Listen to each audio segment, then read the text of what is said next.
aql is pretty much the word experience. Al-tajriba is sometimes used in Arabic, it's referred to as al-aql.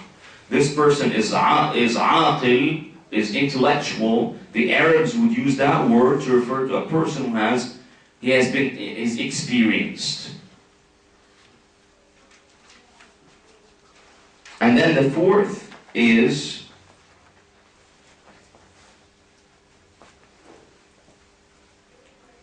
the capacity to be able to articulate and reflect on the consequences of actions. The person be aware of the consequences of his actions and also be aware about his desires, what calls him to do certain actions or not to do certain action, being able to control these desires and think about the consequences and so on and so forth. This is also called aql. Imam Al-Ghazali radiallahu ta'ala anhu sees that out of these four types, he sees that the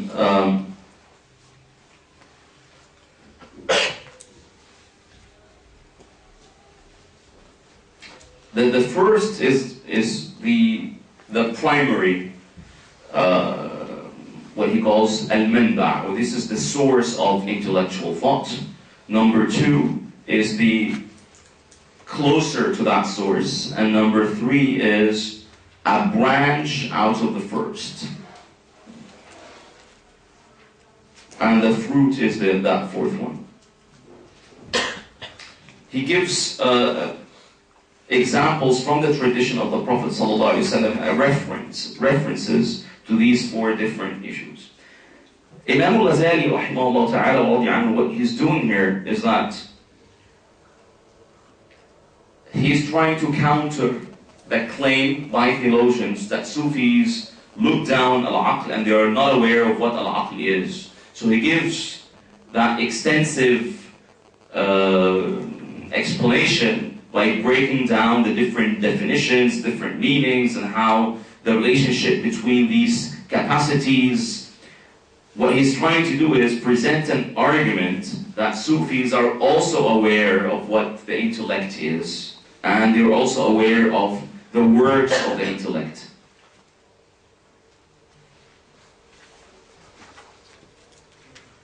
And then he talks about the differences between humans in the capacity of al-aql.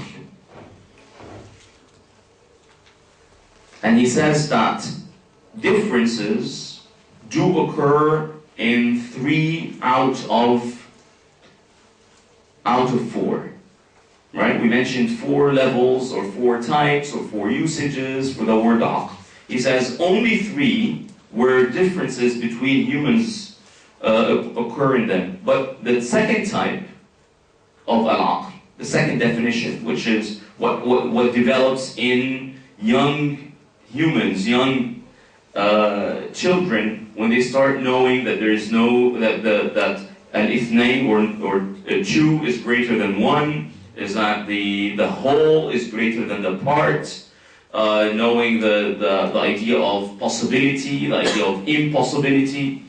This type of knowledge, this type of intellect, let's say, this type of aql, there is no differences between humans when it comes to that aspect or that capacity of aql.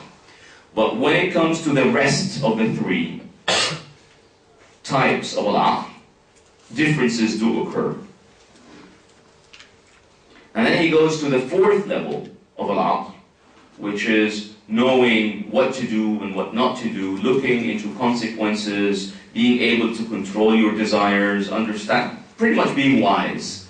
So Imam Al-Ghazali talks about how in this particular level, the idea of whims and desires take place, because the person is pretty much going through going back and forth between his desires and between right and wrong, between evaluating what to be done in certain situations. So he's saying that this level, it involves that mujahada, so to speak, against the desires and whims.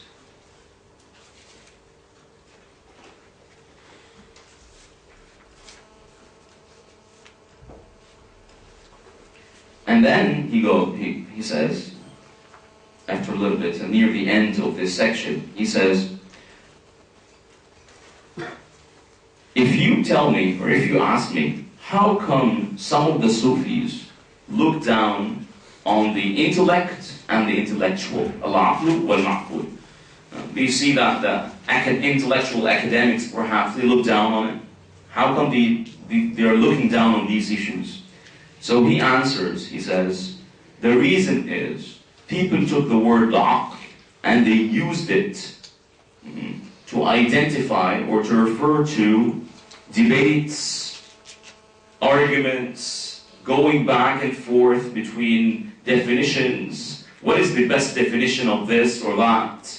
Oh, you are mistaken in using that word, you should have used that word to indicate that meaning. All this kind of verbal arguments, verbal fights, verbal conflicts about what is the best way to describe something, what is the best way to argue for something. He's saying that people took the word aql and they used it for this. And he says that it's in reality, وَهُوَ صَنْعَةُ الْكَلَامِ. This is the, perhaps a craft of language.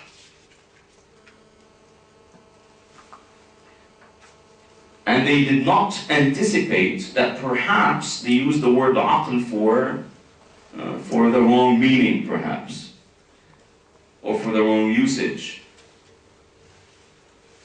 And after that, the word aql, the norm of its definition, the norm of the word intellect or intellectual, became academia. People now don't say that somebody is intellectual when they're wise. Note this. This is a modern thing also. The person who's an intellectual is a college professor. The intellectual is the person holding a PhD. We are experiencing some people who come to Al-Azhar, Egyptians or non-Egyptians, who earn PhDs, go on to teach Islamic tradition, yet smoke nargila and hang out at nightclubs. But that person, when he appears in television, and he sometimes does appear on television, so I know an example, is seen as an intellectual, right? And somebody else who doesn't hold a BA, doesn't even hold a Thanawiya Amma, high school degree, but he is an observing Muslim when it comes to halal and haram, a person who thinks about his actions, the consequences of his actions, a person who's down to earth, a person who has fear from Allah subhanahu wa ta'ala. This person is not seen by his community, by society, as wise. It's just a normal guy. People point out, this is shakhs adi, this is normal. This is a normal man, normal guy. But the person who has that, certificates and appears on television and talks and knows all the big words and stuff, even if that person does not adhere to the laws of the Sharia, does not care about religion to begin with, and it's just his job to talk about Islamic tradition, people see him as an intellectual, as a allama. See? So we need to revisit. Imam Al-Ghazali is asking us, revisit the word. You're using aql for that person, and yet the other person who is perhaps does not know all these big words, but has religious feelings. He feels religious acts. When he sees something that is haram, he is moved away from it. And when he sees something that is, that is great, he is very much inclined to it. That person is not wise. That person is not intellectual. That person is not knowledgeable. But the other is is respected, has all the privilege. So Imam Al-Ghazali, as you see, after he talked, this is very brilliant because he's talking to theologians, so he says, let's talk about the nobility of Al-Aql. See, Al-Aql is very much noble, this is the vessel of knowledge, and we've been talking about the importance of knowledge. So don't think that we're looking down on Al-Aql. And then, actually, let's talk about the definition of what Al-Aql is, and the types of Al-Aql. So he starts talking about these notions. Then after he does that, and he's using, his academic capacity that he has developed from attending the lessons of Imam al-Halabi and Abu al-Ma'ali al-Juwayni. After that, he says, you might ask me, then, how come Sufis are looking down on it? Are looking down on Al-Aql? So the response, well, you don't know what Al-Aql is. You've just been using the word Al-Aql for nonsense, man. Alright? Well, of course, it's not as blunt as I'm saying it right now, but what he's saying is, put things in its respects, in its contexts. And then he concludes by saying that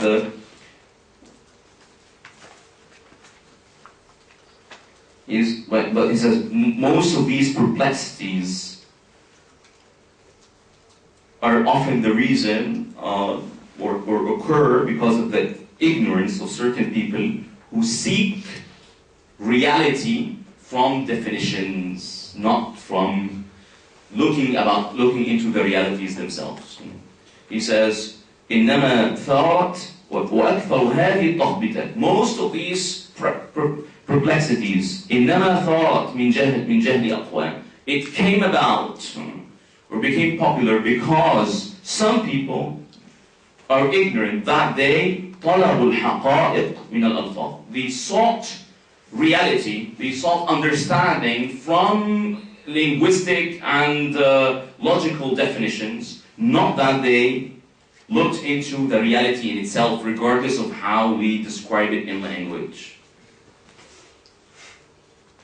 And this is how he concludes this is the last notion that he used in Book of Knowledge. Any questions? I know I'll catch you later, I apologize. Any questions, concerns? Okay. Yes, sir. You mentioned about how the Muslims took from the Greeks and the Europeans took from the Muslims, and now it seems like the seat of knowledge is sitting with the European. Is there a methodology or way forward towards an integration or Islamization of knowledge? This is something that I've been asked about before, especially with we have many Malaysian students here, mashallah, and how I guess the legacy of Sayyid Naqib al-Attas when it comes to this idea of Islamization of knowledge is very popular amongst them. My idea, when it comes to this concept of Islamization of knowledge, is that we should not, if you're talking about integration would not occur between two opposing or different epistemological discourses, because there are strong epistemological differences between Islamic tradition and empirical sciences. But rather what we can do, and actually many of the experiences that now sometimes they use to discuss different issues. If I act as a theologian, you find current Muslim theologians, they would say, look, we agree when it comes to the numerical findings of your experiments. However, you come from a certain philosophical framework that allow you to conclude certain conclusions out of these numbers that perhaps if you came about from a different philosophical framework, given the same numerical conclusions, you would conclude something different. So the idea is that the integration here, I find it to be kind of almost impossible because of the different epistemological standpoints. However, what we could say is that, and this is something I try to do when it comes to educational thoughts, when it comes to learning skills, where you'd find empirical studies when it comes to neuroscience, educational psychology, neuropsychology when it comes to the learning and what is recommended and what is not recommended. And some of these things you find in the Muslim tradition. And a quick example of this, Imam Zarnuji in his book Ta'lim al-Muta'allim talks about how a person is supposed to study in an expanded form. In other words, the person, for example, today took one page, so he would repeat that page for days after, but he would do it in an expanded fashion. So the idea is that person to record something in the long-term memory is required to do repetition, and the form of repetition is to be spaced and expanded. You find same things right now in the Western discourse when it comes, but they conclude these issues or these recommendations from lab experiments, or they do surveys and things of that sort. When I present something like this, I'm not answering a question, but rather I'm telling you my own personal experience with what you're talking about. When I present this, I try to be very sensible, not to say that the West is saying the same thing as Imam Zarnuji, but rather I say that they're similar in the sense that they're both concerned about the idea of repetition. Both are concerned about the idea of that this repetition be somewhat spaced and perhaps expanded. However, Imam Zarnuji is coming from a background different than their background, because they could change their empirical experiments. Now they conclude something, tomorrow they can conclude something that is totally opposite. So always try to not say that they are saying what we say, but rather they're concerned about what we were concerned about. That these notions were discussed in the Muslim tradition. So the overlapping in the discussion and in the concern and in the attention to these dimensions. However, when it comes to conclusions, specific conclusions or philosophical frameworks or certain proofs to reach these conclusions, we're different. Because this type of popular science in the Arab world for so long, people began, especially in what is called al-i'jaz al-ilmi, in the scientific miracles in the Quran. They started taking, lab experiments that are done in the West, saying that the Quran is saying that. And this has a relation, this is my final statement in this, has a relation to this idea, for example, of evolution.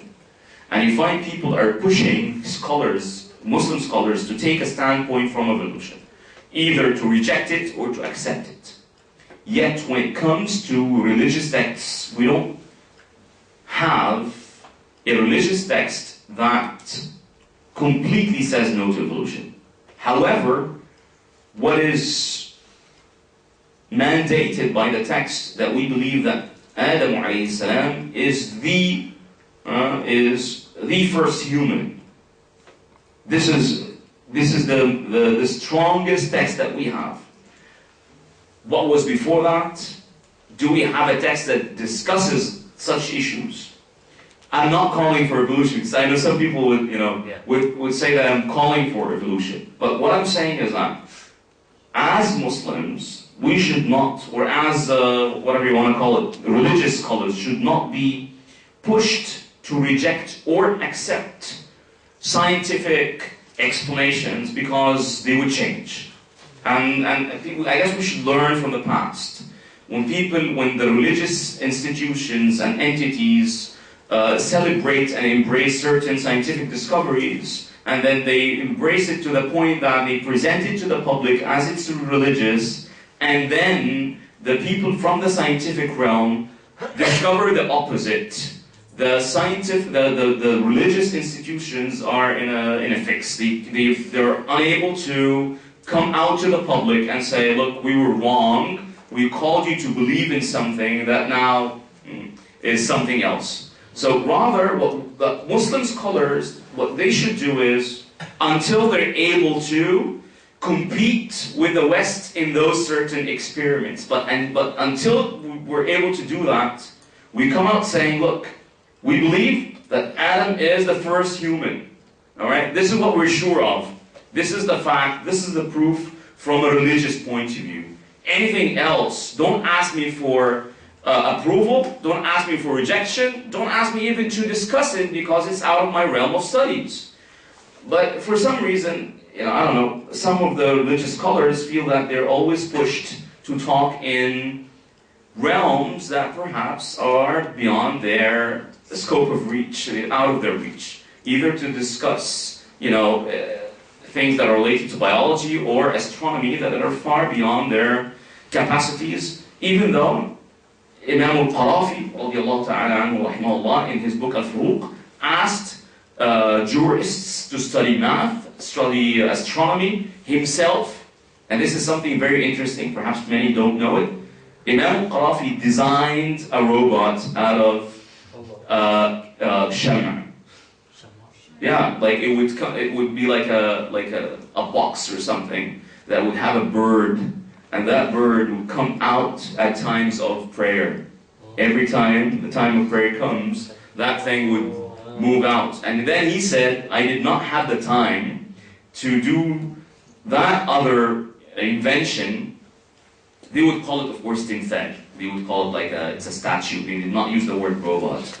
He said, I did not have the time to do a statue like that, of that other person, I can't remember his name, who granted a Khalifa or a governor, a wali, a statue that would do adhan at the time of prayer, using the wind or something when it comes throughout that statue. I don't know. And this is, you're talking, this is 700 years ago. So, which is pretty awesome, I think. Okay. Subhanallah wa bihamdika, ashhadu an la ilaha illa anta, astaghfiruka wa atubu ilayk. Somebody turn off it? No. Did it turn off by itself? No?